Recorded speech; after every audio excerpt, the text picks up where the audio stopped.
सब्र बादशाह की कहानी।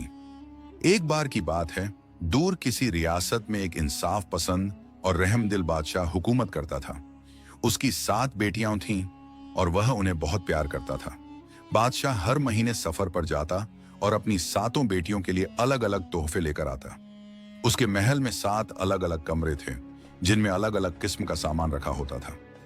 एक दिन बादशाह ने अपनी 7 बेटियों को दरबार में बुलाया और पूछा, तुम सब किसके नसीब का खाती हो? सभी बेटियों ने एक सुर में कहा, हम आपके नसीब का खाती हैं, अब्बू। सिर्फ सबसे छोटी बेटी रानिया ने कुछ अलग जवाब दिया।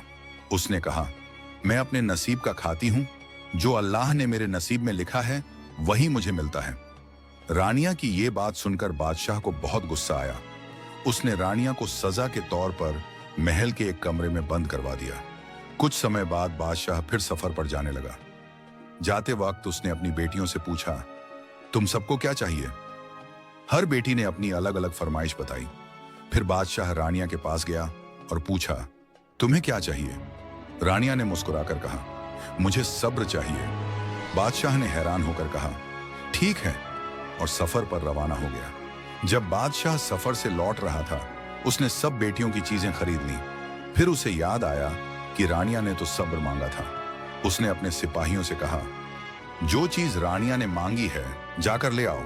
सिपाहियों ने पूरे बाजार में खोजा, लेकिन एक ही दुकान बची थी। उन्होंने वहां जाकर पूछा, क्या आपके पास सब्र है?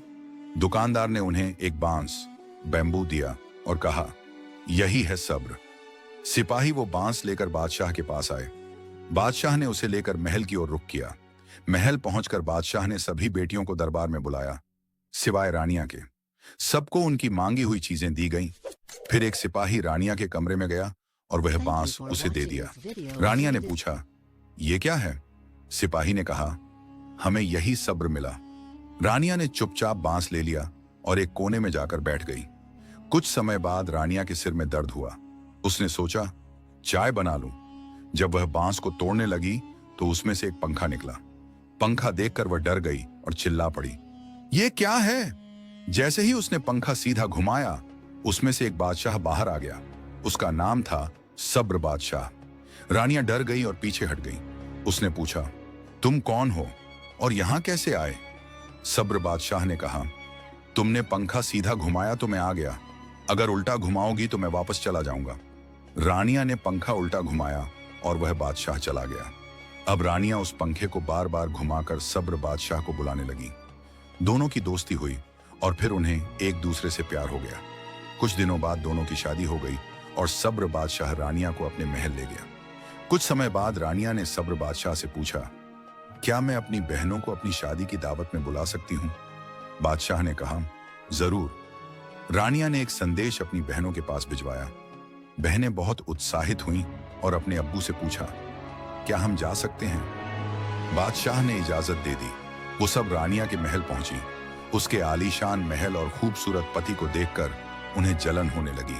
उन्होंने खाना खाया और मौका देखकर बादशाह के बिस्तर के नीचे कांच बिछा दिया और ऊपर से चादर डाल दी। फिर वे अपने महल लौट गईं। कुछ दिन बाद जब रानिया ने पंखा घुमाया तो सब्र बादशाह नहीं आया। उसने बार बार कोशिश की, लेकिन वह नहीं आया। चिंतित होकर रानिया पैदल ही उसके महल की ओर चल पड़ी। रास्ते में उसे एक घना जंगल पार करना पड़ा। शाम हो गई और थक कर वह एक पेड़ के नीचे बैठ गई और उसे नींद आ गई। उसी पेड़ पर 2 पक्षी, एक मैना और एक तोता, आकर बैठ गए और आपस में बातें करने लगे। मैना बोली, आज मुझे परबिती की कहानी सुनाओ, रोज अभिति की सुनाते हो। तोता बोला, ठीक है, सुनो। एक बार एक बादशाह था जिसकी पीठ में कांच छुप गया। कई हकीम और डॉक्टर आए, लेकिन कोई उसे ठीक नहीं कर सका। मैना ने पूछा, तो अब वो ठीक कैसे होगा? तोता बोला, अगर हमारा बाथरूम लेकर जाकर उसकी पीठ को साफ किया जाए तो ही वो ठीक हो सकता है। ये सब बातें रानिया सुन रही थी। उसने वहीं किया, बाथरूम उठाया और महल पहुंची। वहां के सिपाहियों ने उसे रोका।